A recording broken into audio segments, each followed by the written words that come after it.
Hello and welcome. This month I've been exploring self-limiting beliefs, how we can identify them, how they affect us, and how coaching can help us address them. And I'm delighted to be joined by Caroline Ludbrooke. Caroline, welcome. How are you? Yes, good. Thank you. Thanks for having me, David. It's a pleasure. Good to see you. Caroline, your career in education spans 13 years. You started at Her Majesty's Prison Bronzefield as their education manager before moving on to Shannon Trust as their regional manager, a charity that improves the literacy of people in our prison system. And then most recently, you moved to your new role as head of sixth form at Richmond upon Thames College. And we met at Shannon Trust in a coaching relationship, and we explored some of your self-limiting beliefs. And I'm delighted that you said you're happy to share some of your reflections and learnings from that experience. So thank you for that. Okay. I've got three questions for you today, if I may. And the first question is, can you tell me what experience you've had of self-limiting beliefs, what they were and how they affected you? Yeah, brilliant. So I've always had self-limiting belief, but as my career has grown, I definitely felt, am I the right person for this job? Do I have the skills? Do I have the capability? Am I just, a fraud and people are going to suddenly find out and go, sorry, I've given you this job. And it has been a thing that I've really, it's made me overthink. It really affected me because I spent a lot of time trying to prove that I was the right person for the job. It made me overthink everything, keep everything in my head, think about situations, practice situations. And in general, although it didn't hold me back because I was very confident at pushing forward, it did make it much harder to do things because everything I was overthinking about what was going to happen next. It's interesting, actually. I think what's interesting is that kind of emotional energy it saps. So it didn't hold you back, but it makes it quite hard work trying to work with those effectively these anchors that are holding you back. So thank you for sharing those with us. Can I ask you, how did coaching help you in addressing those self-limiting beliefs?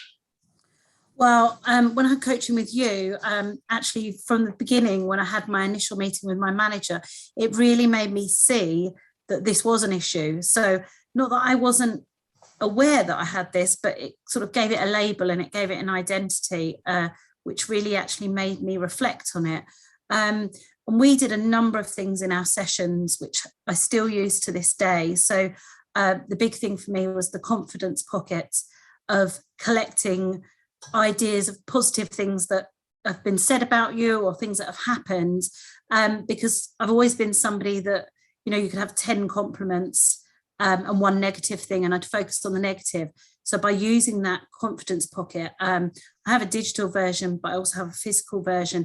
I can reflect on that when situation's difficult, and it then stops you thinking that's how I am as a person. It means I'm, this is the current situation.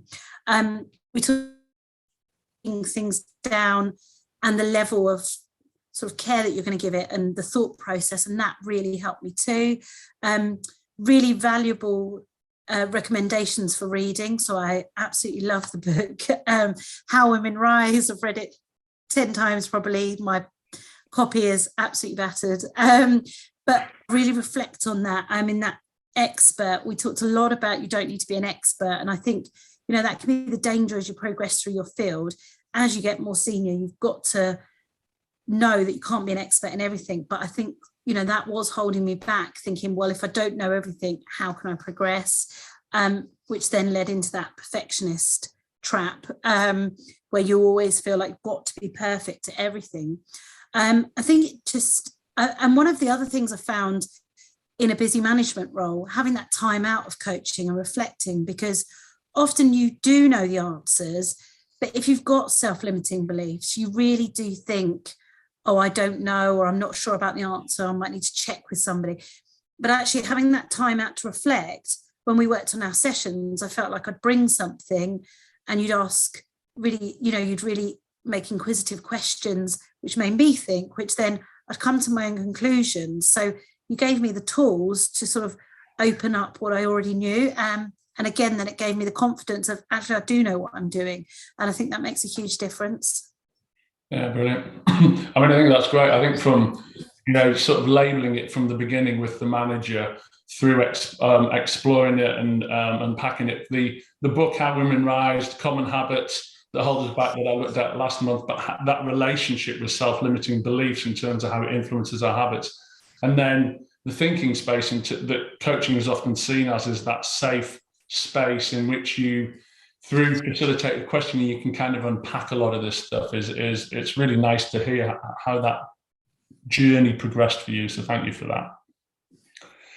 My final question, having been through that experience yourself, how might you identify self-limiting beliefs in others, and how would you support them? So I often identify it when I see people who are quite people pleasers, because I know that I myself have been like that. People that always like to check that they're getting things right, check, or, did I thank you, because they want feedback. So I try and support people that I identify that they have this belief by giving them that feedback, but on both ways. If it's something negative that's not going as well, making sure I'm telling them that and being upfront by that, because the worst feeling for me with self-limiting belief was that I'm not doing a good job and everybody's just pretending that I'm doing a good job. Whereas actually, if you have that very open and honest relationship, you are able to tell people, you're doing a great job, but actually at times you're doing this, but keeping it very factual, and keeping it that it's not that you're rubbish at your whole job. It is a very specific thing, can really make a difference when you're managing people.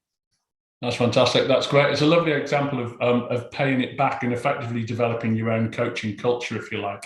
So thank you for that. Thank you very much for sharing your experiences with us and kind of bringing this alive. I really appreciate it. So thank you, Caroline. Thank you, David, for having me. And I have really valued everything that coaching brought to me. So thank you.